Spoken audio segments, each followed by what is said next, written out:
આમોદ શહેરમાં ફરી એકવાર શ્વાનનો આતંક જોવા મળ્યો છે. આમોદના વાટા વિસ્તારમાં 12 વર્ષીય એક બાળક ઉપર અચાનક શ્વાને હુમલો કરતા ચકચાર મચી જવા પામી છે.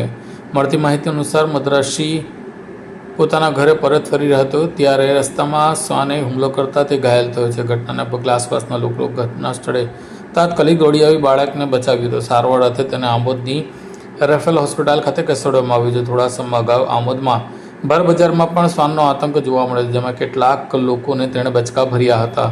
ત્યારબાદ મોહમ્મદ મસ્જિદ પાછળ વિસ્તારમાં 2 બાળકો પર આંખના ભાગે હુમલો થવાની ઘટના સામે આવી હતી, જેના કારણે શહેરમાં નગરપાલિકાના તંત્ર સામે રોષ જોવા મળ્યો હતો. હવે આવા રખડતા અને હડકાયેલા કૂતરાઓને પકડીને તેમનો ઇલાજ કરવામાં આવે તેવી માંગ ઉઠવા પામી છે. બિસ્મિલ્લા મોહમ્મદ ભઠ્ઠી. શું થયું હતું?